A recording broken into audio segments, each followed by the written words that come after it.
Not all hard or industrial techno kick drums need lots of distortion. In today's kick drum you will learn making we will be using something else much more intensively. The most important ingredients for today's kick drum will be using FL Studio's LuxeVerb reverb plugin, skillful filtering using equalizer, and sound layering. By the way, if you like the synthesizer from the beat preview, I'll let you know that this synthesizer comes from my upcoming Rave Techno Reinforcement Volume 2 pack. The second version of a preset pack for harder styles of techno will include 20 Serum presets and 20 Ableton Wavetable presets. On top, I'm going to throw in some bonuses, for example Ableton effect tracks to help you transform any lead sound into its best version, and lots of MIDI melodies. Go to the sample pack website, download a demo version of the pack, sign up to the waiting list, and get notified once the full product is released. And the project from today's tutorial can be downloaded right from my Patreon website. To create a kick drum from today's tutorial, I'm going to need a kick sample with lots of low-end punch. If you need a punchy kick drum sample, your first thought could be to use a kick drum from Vengeance sample packs. This is of course going to be a good choice, but the thing is that we need the punch coming from the low frequencies precisely. And some of the kick drums from the Vengeance packs can have some hi-hats layered, or they can be very clicky. If we want to look precisely for the low frequencies punch, the best way to find out what kick drum sample will sound best is to simply listen to it with a low pass filter added. I have here 4 different kick drum samples already prepared.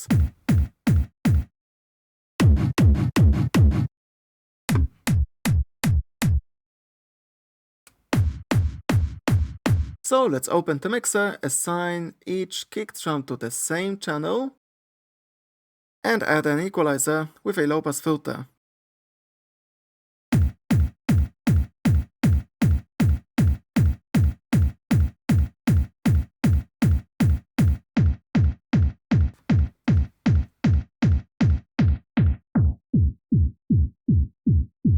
By setting the cutoff to roughly 300 Hz, we will isolate the low end, and once again we can check each kick drum sample.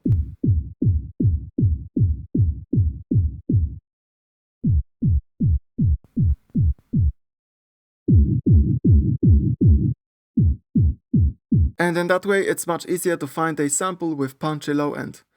In my opinion, the second kick drum sounds best, so I'm going to keep using that. The low end of this kick drum can be fine-tuned a bit more if we open the channel settings. And from here, we can use at first the pitch shift knob to either pitch up or down this kick drum slightly.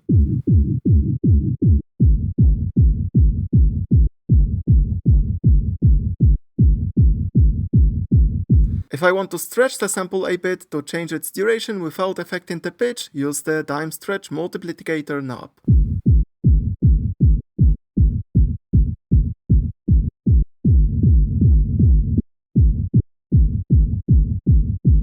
I'm going to make this kick drum just a bit shorter. Do not worry about the lack of low end in the latter part of the kick drum. Very soon we will create another sound for the low end. If I want the kick drum to hit a bit softer, I can use as well the start offset knob to start playing the kick drum from a different place.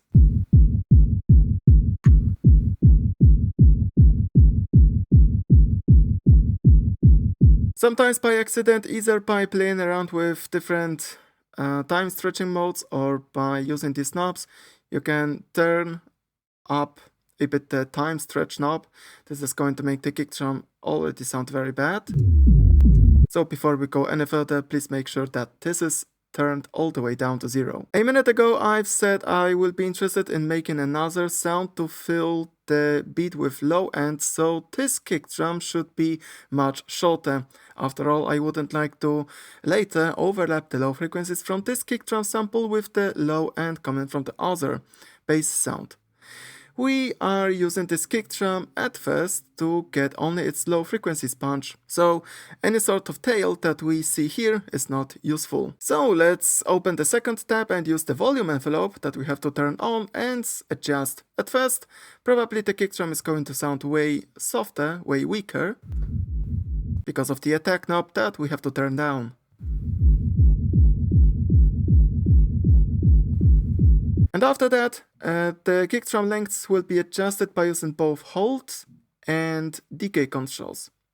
If we turn the sustain all the way down, we can imagine that from between the attack to hold, the kick drum will be played with no changes in volume, and with the decay control, I'm going to create the fade out for the kick drum.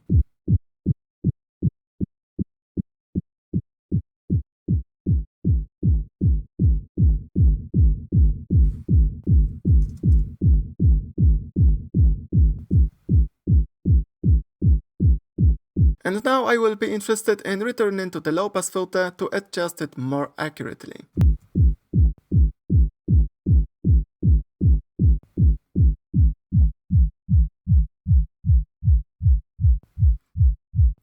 Setting a low pass filter that low is going to be a mistake because now we are having only the sub frequencies being played from the kick sound. But as we will soon discover, the frequency range from 100 up to 300 Hz is also vital for a kick sound. Without it, the kick drum is not going to sound warm enough. We can even see the difference between this filter adjustment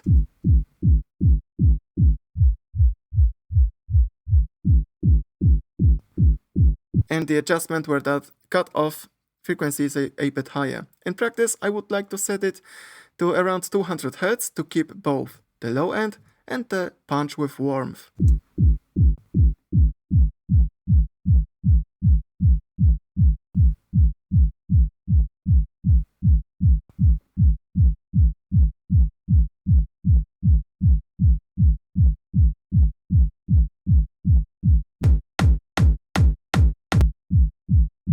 Our kick drum is now short and it has the punch we were looking for. The second sound we will create now is a simple 909-like kick drum to fill the beat with low frequencies. And this second bass sound will be sidechained to the kick drum, so again the low frequencies don't overlap.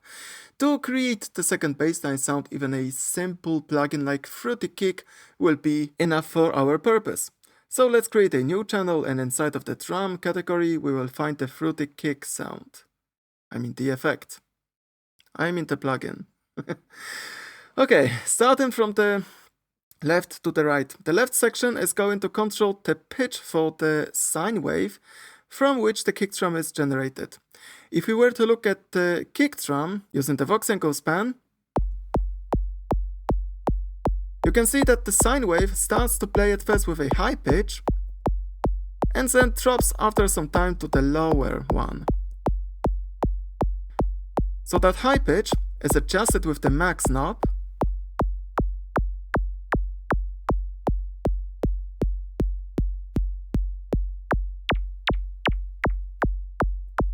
the pitch of the low end of the kick drum, so the pitch of the tail of it, is controlled with the minimum knob.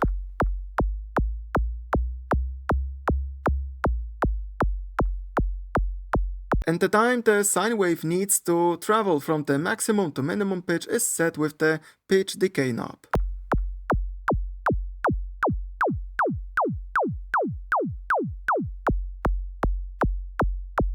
Kick drums, aside from having the pitch modulated, can also have their volume modulated at the same time. To control the volume in time, we want to use the amplitude decay knob. When it's turned up, the kick drum is going to have more fixed volume.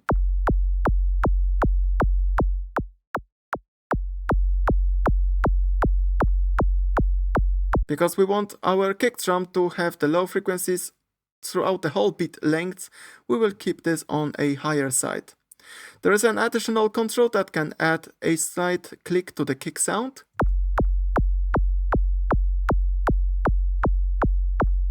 And the kick drum in the end can be distorted. We will be using very soon more flexible and sophisticated distortion plugins, so I would prefer to keep the distortion here turned down to 0. Also, as we will find out later, I wouldn't like to distort the low frequencies that much. And this is the sound I will be adding on top of the punch kick drum. Of course, there is still some click in the beginning, but very soon we will be using a sidechain compression or just a volume automation, so this click will not be audible anyways. Let's assign this channel to the mixer as well, to a different channel in the mixer. And the first thing I will do in the mixer is to make the beginning of that low-end sound to duck whenever the main punch kick drum is playing. We can use for that either a sidechain compression or just an effect like Nicky Romero's Kickstart or LFO tool by XVer. By the way, if you like this video so far and if you like the way I explain things, if you would be interested in me explaining to you other sound design or music production subjects, consider going onto my website to learn more about my private music production lessons. Free consultations are available as well. Personally, I'm a bigger fan of the LFO tool, so let me use that. And with its default settings, this modulation curve we see here is already attached to the volume. It's only a matter of creating a more sidechain-like modulation curve. Let's increase the snap control so I can throw a more precise modulation curve that I will create by adding an extra point or two. To snap any point to the grid, drag it with the left Alt key held. At first, let's adjust it a bit in solo.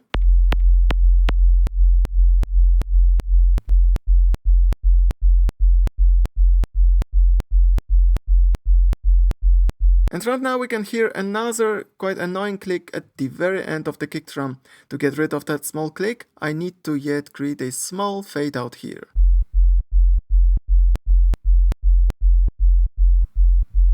Let's play the kick drum, the punch kick drum along.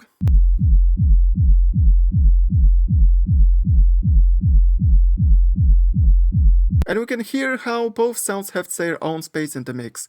If I didn't use the LFO tool now, I would experience and hear the low end overlap.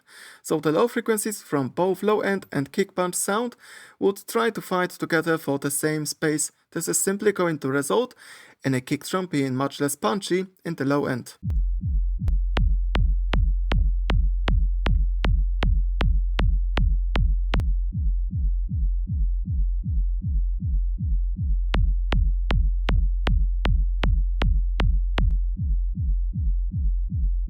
At last, let's adjust the volume of the low ends in relation to the kick drum punch, because now I feel like it's a bit too loud.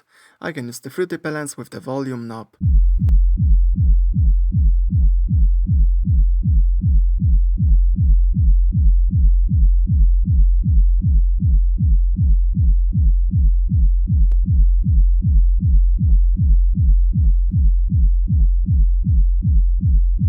And now I will start to add reverb effects to fill the kick drum with more mid frequencies.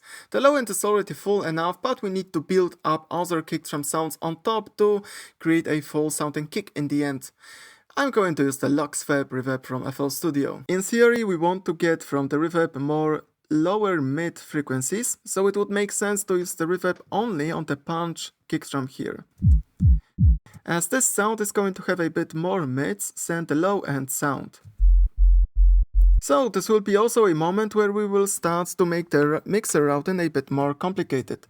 Let's move the low end channel a bit to the right. I do that with both Alt key and right arrow keys held. And here we will call this channel the punch reverb. And now I want to route the punch sound output to the input of the punch reverb channel. The kick drum will be temporarily twice as loud, and on the punch reverb channel, now I can add the LuxeVerb reverb.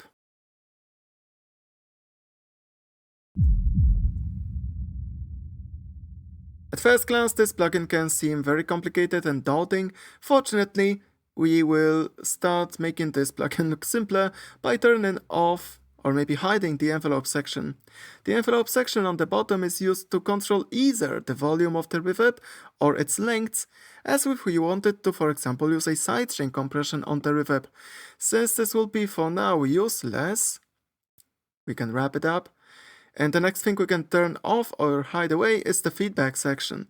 The feedback section routes a bit the reverb output back to the input to create a cool shimmer effects if we use this feedback section along with the pitch shift fader.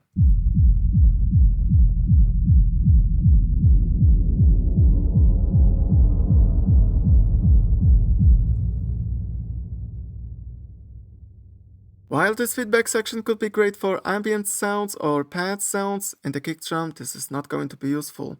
So I can turn off this feedback section as well. Let's make sure that in the punch reverb channel there is only reverb that we hear. It means we want to turn down the dry fader all the way down.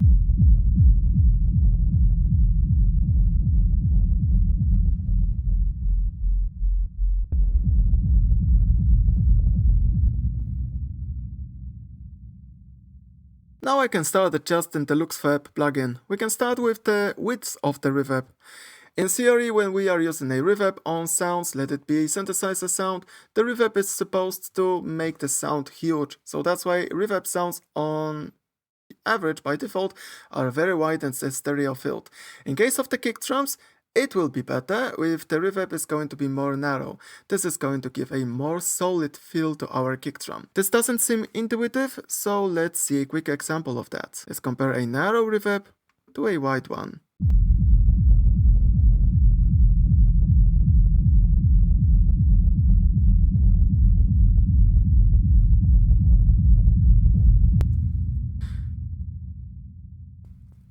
I feel like the kick drum with a more narrow reverb sounds more in center and solid. Let's start adjusting the reverb now from the left.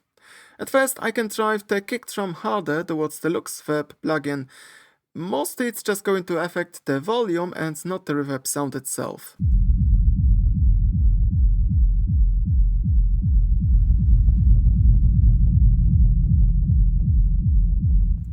Though the high cut and low cut controls now are going to be more important.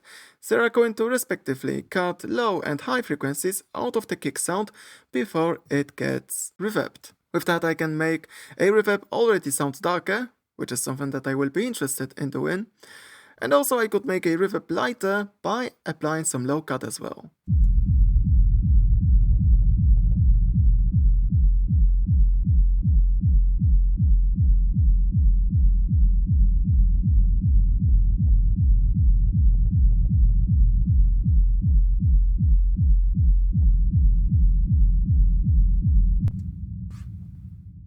One of the easiest parameters to understand is the reverb length. We want the reverb to be very consistent and I would like the volume of it to be fixed, so a bit longer reverb time is not going to be a wrong thing. If I set the reverb time to around a second, we will hear the reverb, let's say, jumping.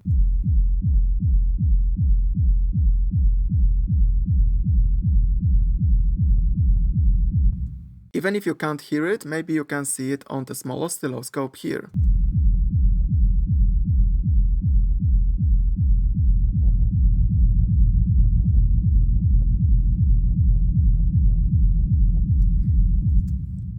A bit longer reverb time is going to make this sound more consistent. Now this set of knobs are going to control the sound and the character of the reverb itself. The control that is going to affect the sound of the reverb most is probably the size one.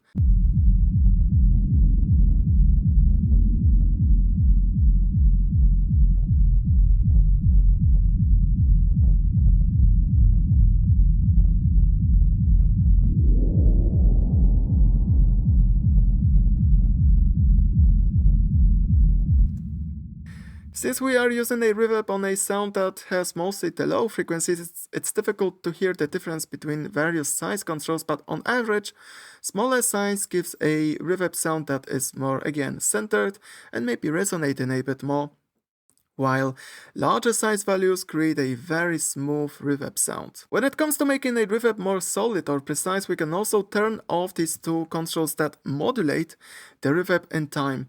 It could remind of using a chorus on the reverb. By turning down both modulation amplitude and modulation frequency, we will make this reverb again more static.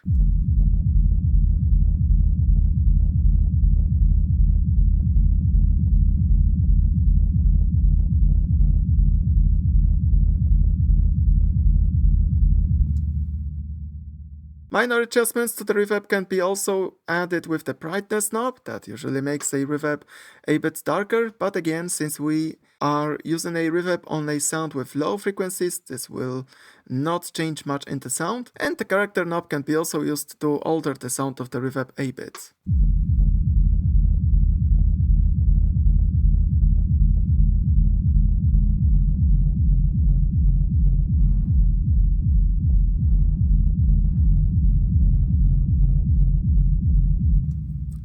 At last, the diffusion knob is going to be one of more interesting controls out here. With the diffusion turned to very low values, the reverb, instead of something like reverb, is going to remind a series of echoes. This can add more rhythm, though it's going to also make the reverb sound less dense.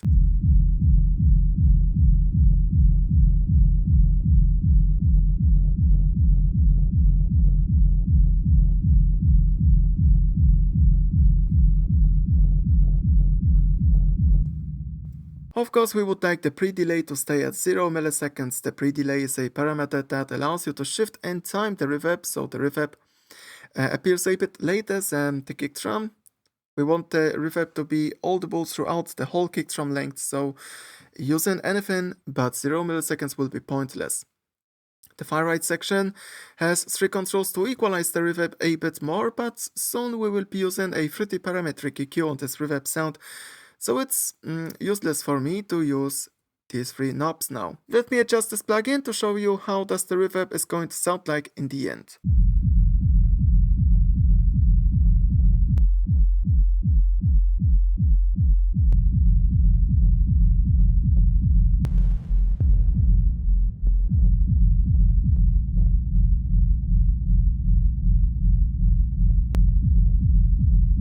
And now it's time to equalize the reverb. If I look at the frequency spectrum of the reverb, surprisingly I'm going to find once more the low frequencies that are still present, even though I have been already using the low cut control in the plugin reverb to make the reverb sound lighter. In the end, what is going to most precisely tell the amount and range of frequencies in the reverb sound is the equalizer. So it's not surprising if now I will be interested in using a high-pass filter to not overlap the low frequencies from various sounds. Because once again, I would like to remind that separating the low frequencies from kick drum or bass sounds is very important if we would like to have the low end to be very solid.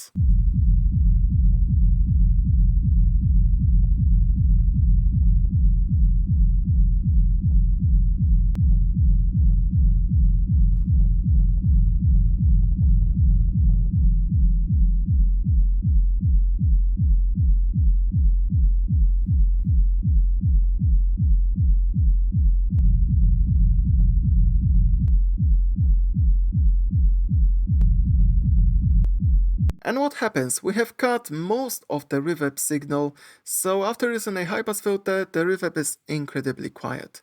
We can use the output gain knob or fader to match the volume of the reverb with remaining kick drum elements.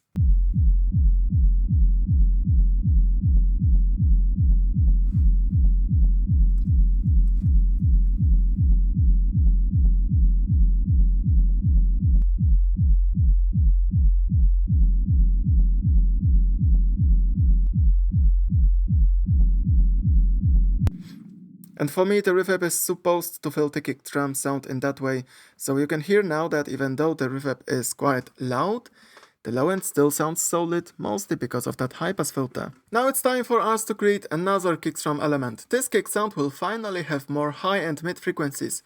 We will want to use the same sample we have used to create a low and punch sound, but this time we will use on this sound some distortion. It would be best if we just create a copy of this punch channel, so I select it and hit Alt and C keys to create a copy of it. Let's call this sound distortion and let's assign it again to another channel in the mixer.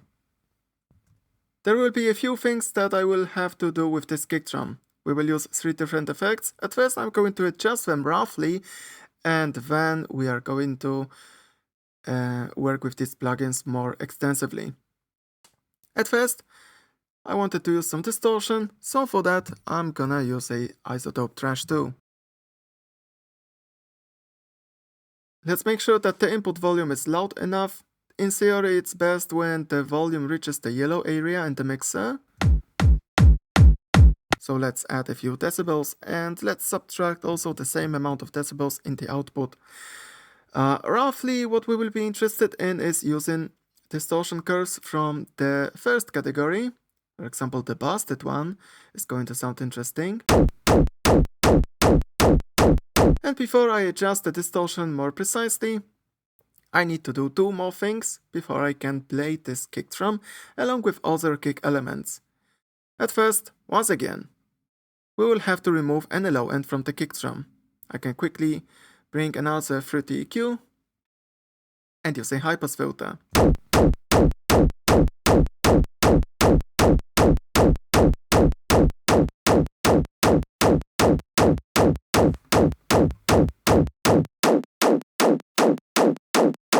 After the kick drum ends, there is some weird click that we can hear. Unfortunately, now it's coming from the Trash 2 plugin. To cut it away, let's use the LFO tool for the second time.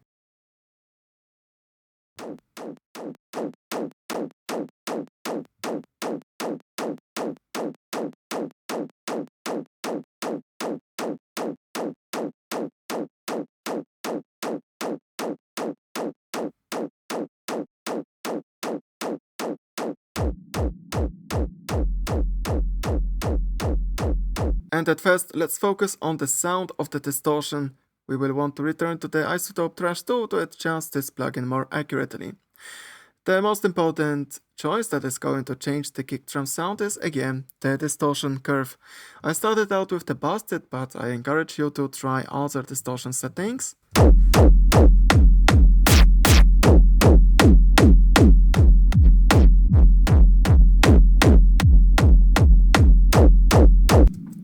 And each distortion setting can be later fine-tuned with these vertical and horizontal sliders, with the pre-drive fader and the drive itself. All of these are going to fine-tune the sound of the distortion.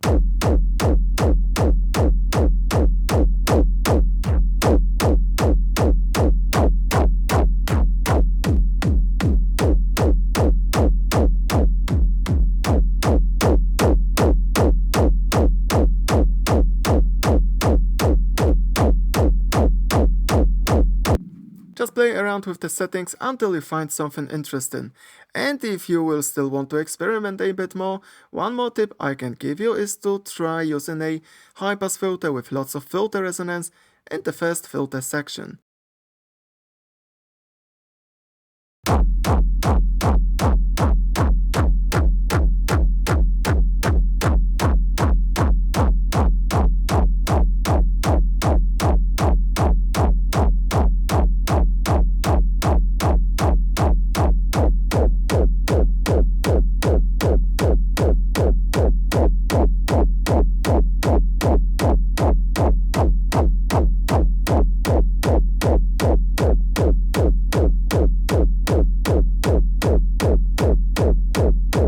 As you can see, there are already lots of controls to be adjusted. So let's see how does the kick drum in the end could sound like if we adjust all the settings in the Trash 2 plugin. In the end, I used a bit different distortion algorithm. I fine-tuned its settings and used just a bit of a high pass filter.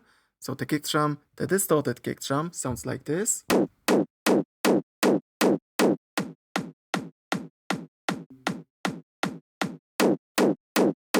And as we have been doing with the kick drum punch sound, the kick sample we are using for distortion here can also have a different pitch or a different time stretch knob value. Let's open the channel settings and readjust these knobs as well.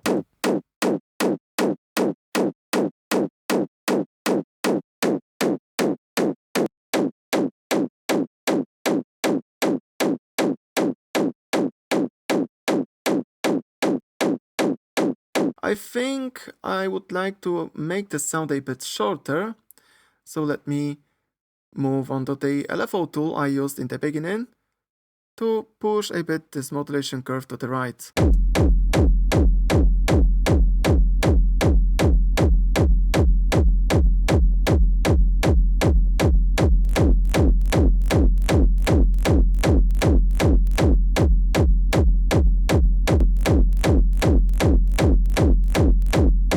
We can already hear that if we wanted our kick drum to sound more industrial with lots of distortion, we shouldn't cut this much from the distorted kick drum.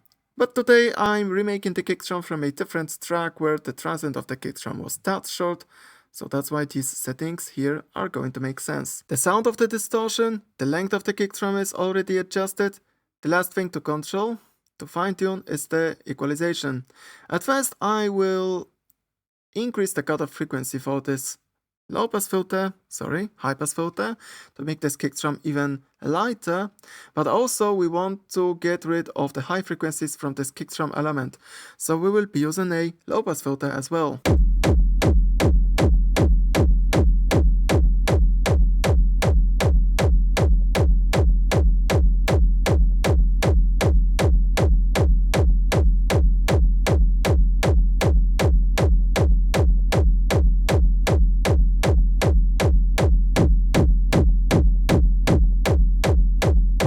And now let's add the low pass filter.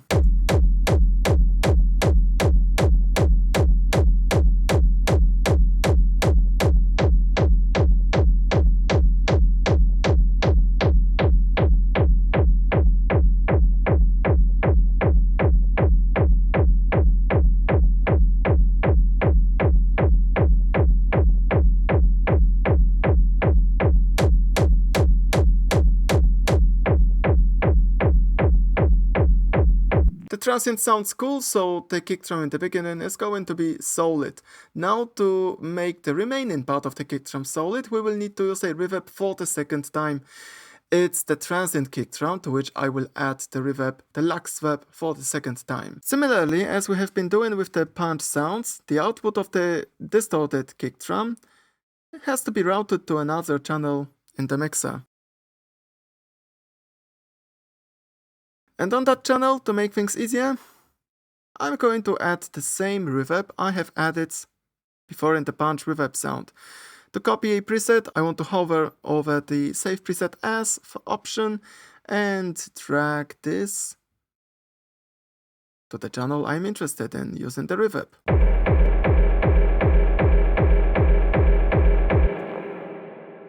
I will want to filter out lots of frequencies from that reverb. We will be using again a low and high pass filter here in the EQ2.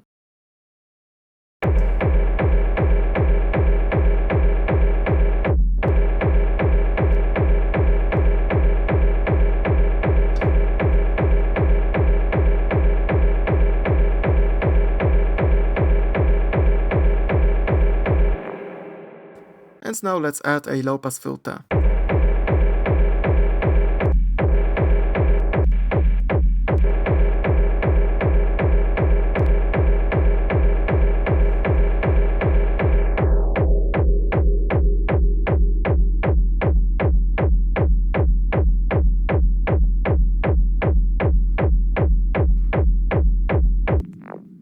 We removed lots of frequencies from this reverb sound, but it's still going to be audible in the whole kick sound.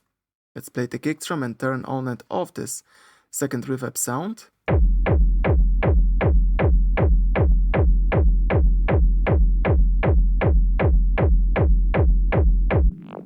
While we can hear subtly that this reverb fills the kick drum sound more, well, its volume should be a bit higher. I'm going to use once again the output fader in the Fruity Parametric EQ.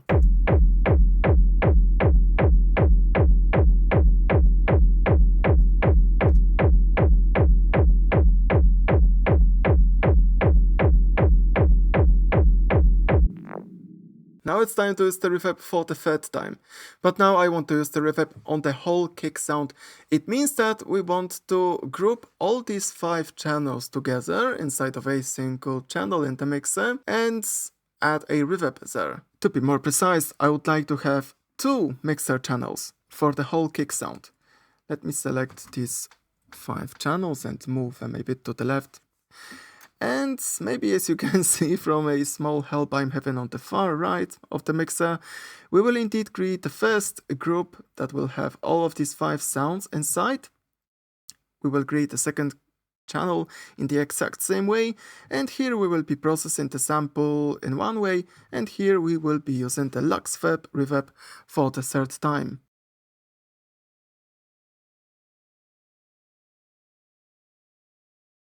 Starting from the kick to punch sound, I want this channel to be routed to both channels. The same goes with the punch reverb. low end distorted kick drum, and the reverb of the distorted kick drum. In the end, to not route the same sound twice to the master channel, we will unplug everything but the kick group from the master channel.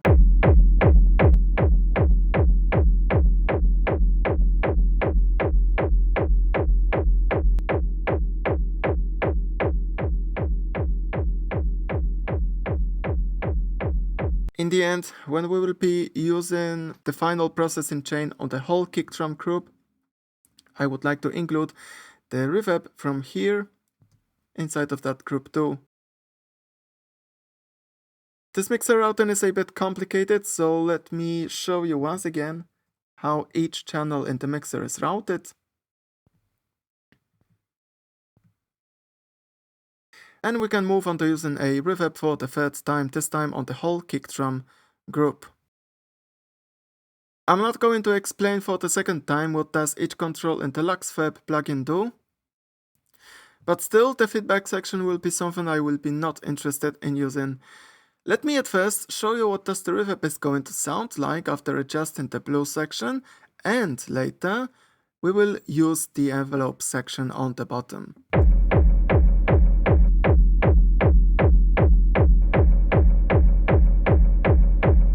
And now let's see what does the envelope section look and work like. I will be interested in sidechaining the reverb, so the reverb will be a bit quieter when the kick drum is playing in the beginning. We want to make sure that the modulation target is wet. It is simply volume of the reverb. What are we going to see here is the dry kick drum. The kick drum we are using the reverb on, it's drawn with a blue line. So to make our sidechain compression work, let's adjust the threshold that is drawn with the orange line to the threshold to be somewhere in the middle of that envelope. I mean in the middle of the kick drum like that. Because if we set the threshold too low, well, in theory, the sidechain compression would have to work all the time, and this is not going to give us the right rhythm. Alright, without using the scale control, no sidechain compression will be added. If we turn down the scale control, we will start using a sidechain compression on the reverb.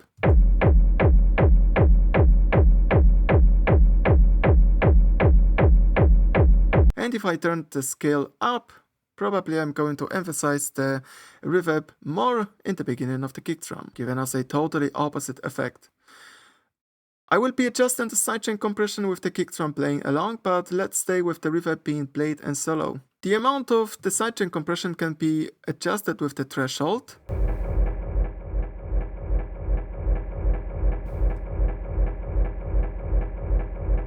But again, if I set the threshold too low,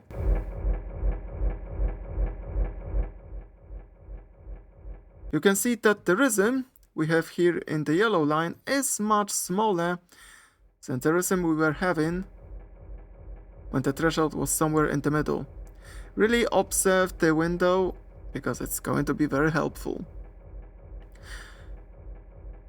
The amount of sidechain compression can again be also reduced by turning the scale a bit.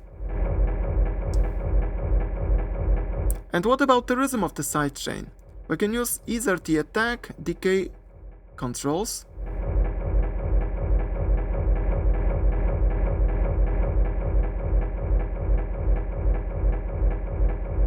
so what does the decay knob do in practice? It extends the duration of the sidechain compression, it gives more pump to the sound.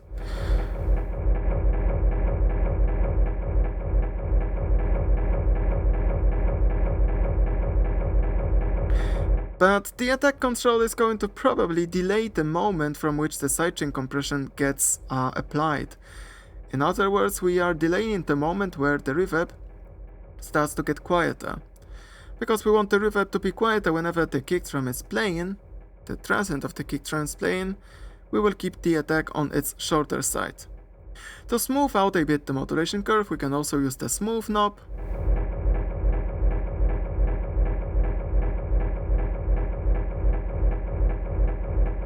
And in the end, to bring the volume of the reverb up after using a sidechain compression, I can use the offset control that adds a fixed amount of gain to the reverb sound of the modulation.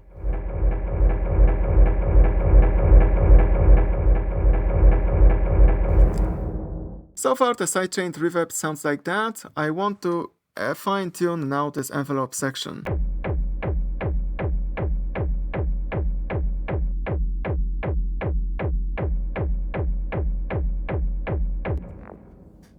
And once more, I want to filter out both low and high frequencies out of the reverb for the third time. On the kick group reverb, after the LuxeVerb plugin, I'm using a fruity parametric EQ, and again it's a set of both high and low pass filter.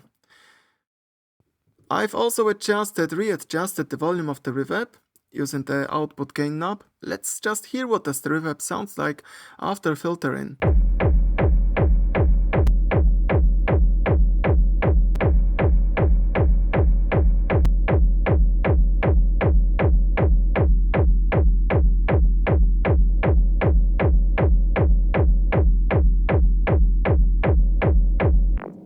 Once again, even though we are using these filters, the reverb still contributes to the kick sound, so that's why I was now playing the kick drum with the reverb turned on and off. Now I can finally move on to the final kick drum group where I have all of the sounds thrown together. In that group processing, as usual, we can begin with either using some distortion to glue the sound, but since I wanted to make this kick sound a bit cleaner, I'm going to begin at first with multiband compression. Now what's going to be surprising is that instead of using, I don't know, FL Maximus or multiband compressor from FL Studio, we are going to use the dynamics module from the iZotope Trash 2 plugin that also has a multiband functionality, so in essence I'm using a distortion plugin, that is the Trash 2, as a multiband compressor plugin. Multiband compression subject is a very vast and technical one. I don't want to make this video very long. Once again, I'm going to refer to you another multiband compression tutorial I made some time ago. It's a long, exhaustive video about how to use a multiband compression, what is the purpose of it, and so on.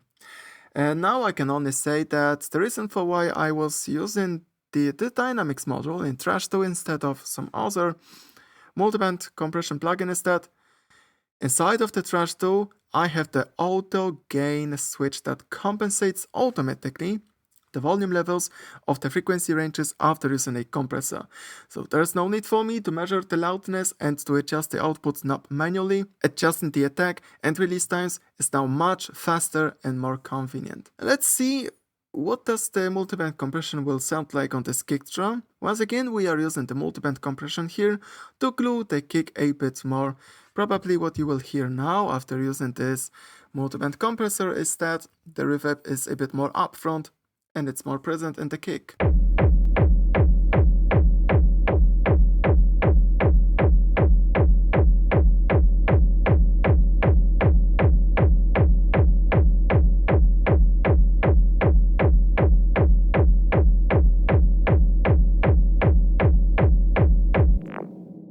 After gluing all the sounds together, let's equalize all of these kick drum elements, and in the end we will equalize the whole kick drum. Now we will strive towards making a kick drum sound cleaner, but also maybe a bit deeper. So when it comes to making a sound cleaner, we can think of, again, removing some unnecessary frequencies from individual kick sounds. I could begin with equalizing the low end sound, and here we will be using only a low pass filter.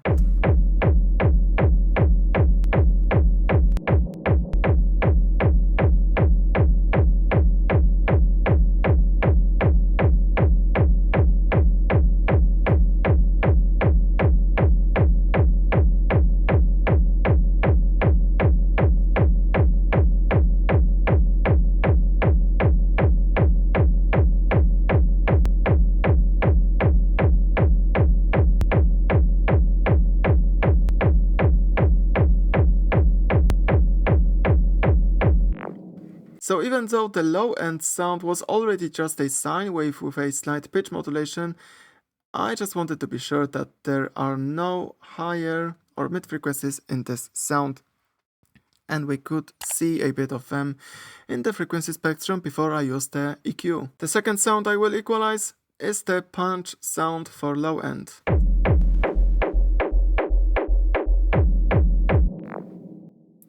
We already have a low pass filter applied, but when it comes to equalizing the low end, we can take care of two slightly different frequency ranges. If I boost the frequency range from around 40 to maybe 80 Hz, we will simply make the kick drum sound deeper. It's going to make the subwoofer work a bit more.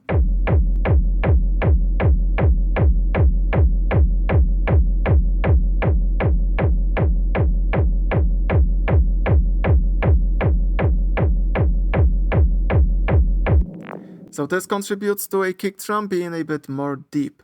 The other frequency range in the low end is the frequency range from above 100 Hz, maybe up to 200 Hz. If we boost this frequency range, our kick drum, instead of being more deep, is going to be more rumbly.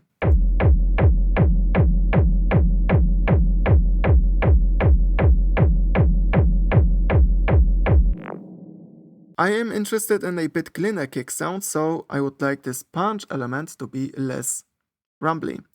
Instead of boosting this frequency range, we are going to cut it.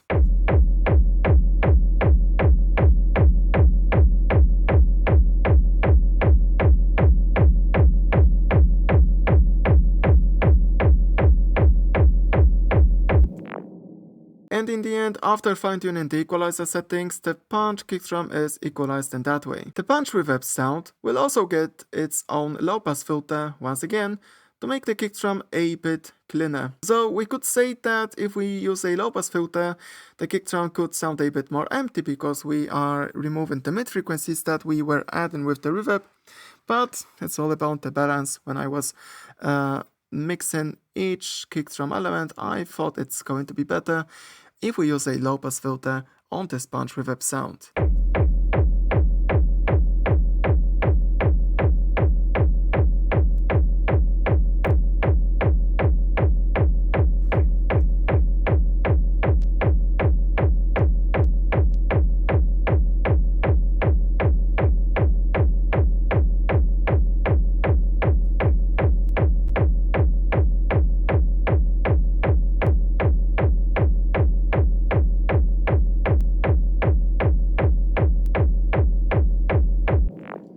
In case of this low-pass filter, a subtle difference that you can hear is that the kick drum is sounding less hollow. Equalizing the distorted transient for the kick drum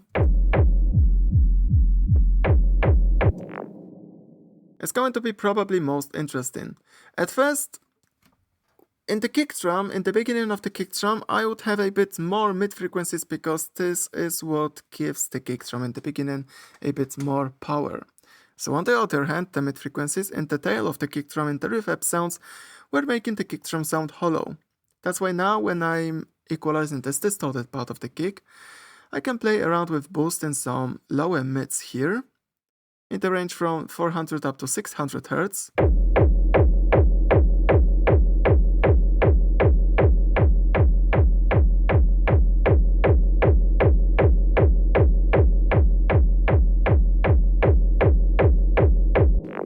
To brighten up the kick drum a bit, I could also try boosting the 2K range.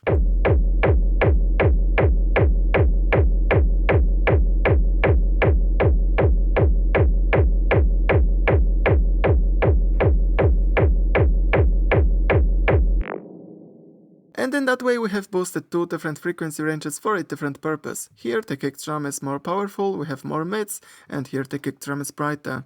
If you want to make this kick drum also more clean, we need to make a cut somewhere. Basically, the only way we can cut something from the kick drum here is by using another filter somewhere in the 1K area.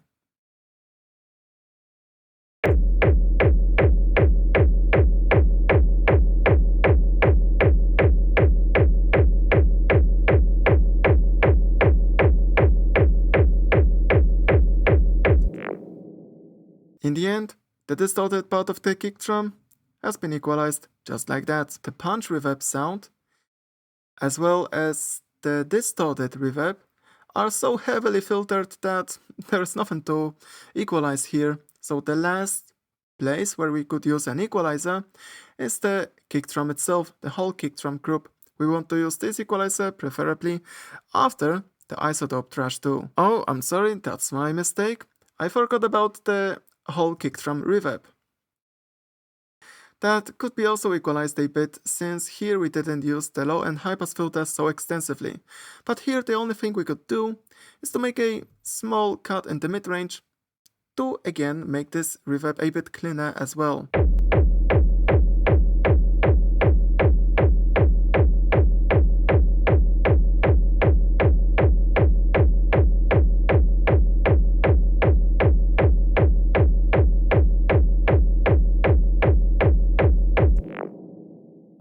So the difference in sound here is going to be very subtle. Coming back to the whole kick drum equalization, the first thing I can try is to again add some phase shift on purpose and mess around with the low end. I'm talking about a high pass filter that has its cutoff frequency set very low. Somewhere around 30 Hz is the cutoff frequency I'm interested in using.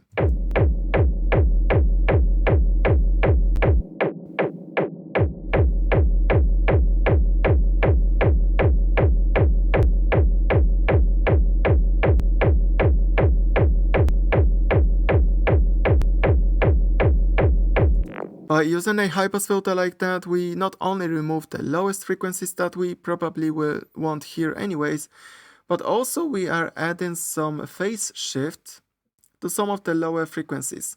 And because of these small phase shifts added, the sound of the low end itself also changes.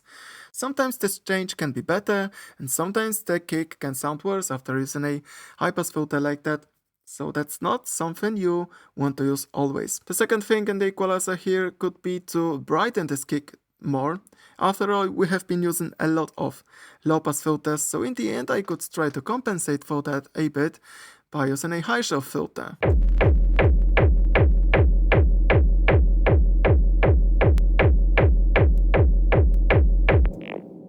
And maybe once again some mid-frequencies cut to avoid a hollow kick sound.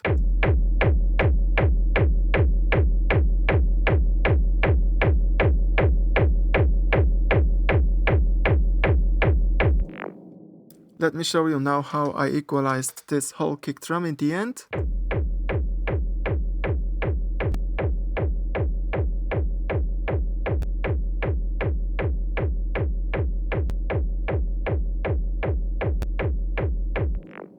And we can mostly hear the difference caused by the high shelf filter that indeed adds some life to the kick drum. What is going to certainly add even more life to this kick drum is some distortion in the end. We have already glued the sound with the multiband compressor, but this effect works in a very transparent way. After I equalize the kick drum with the fruity parametric EQ, I find out that the kick drum should be a bit more aggressive. So now that's the moment where I decided to use some extra distortion coming from the trash 2. Inside of the kick drum group, the iZotope trash 2 is added after the EQ. Definitely, I want to use subtle amounts of distortion. I have been already explaining how to work with the trash module, so I will not go through each parameter once more.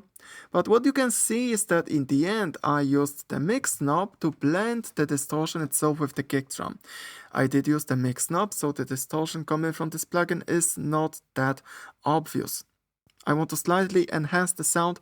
I don't want to transform it into something different, as I've been doing that with the kick drum sample when I was creating a distorted transient sound.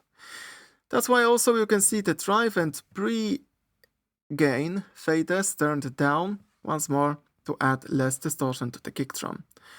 Let's listen to the sound without more distortion.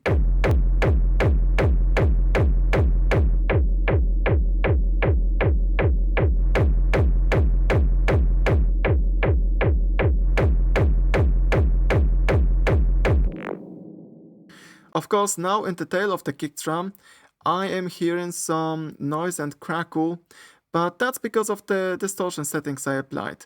The current distortion settings sound great, they give the kick drum in the beginning a great impact, and later unfortunately I am getting some noise. Unfortunately or not, personally I would not be worried that much about that, because if we were to create a track and arrange it, even if we add some synthesizer or hi-hats to this kick drum, these hi-hats and that synthesizer would already cover the noise coming from the tail of the kick drum. But of course, if this is concerning to you, you can play around with different distortion settings.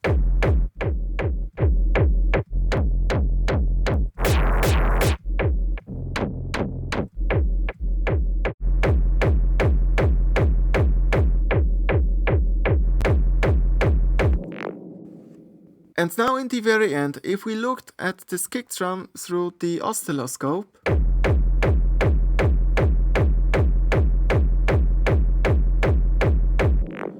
you will see that we still have just a bit of the dynamics, which give the kick drum punch. Now we can think of either leaving the kick drum as it is, and then we are getting a kick drum with a more punchy transient. But if I would like this kick drum to be just a bit more solid, we could think of squeezing this kick drum with a limiter. So if you want, the very last effect you can add into the kick drum group is the Fruity Limiter plugin. If I would like to add some limiting to the kick drum to make this kick drum even more flat, let's open the Limit tab and use the ceiling at first to bring down the green line to the loudest peak of the kick drum. We want the ceiling to touch the very first peak in the kick sound. And now, by using the gain, we can move the signal towards the ceiling to start compressing the sound more.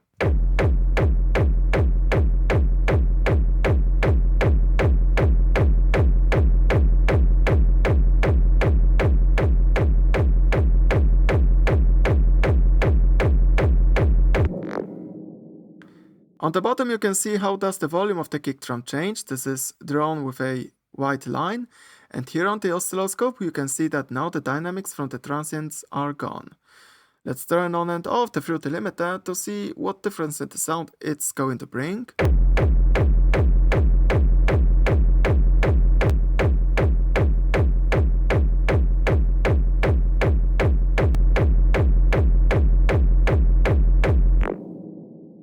And you can hear how does the kick drum gets even more solid.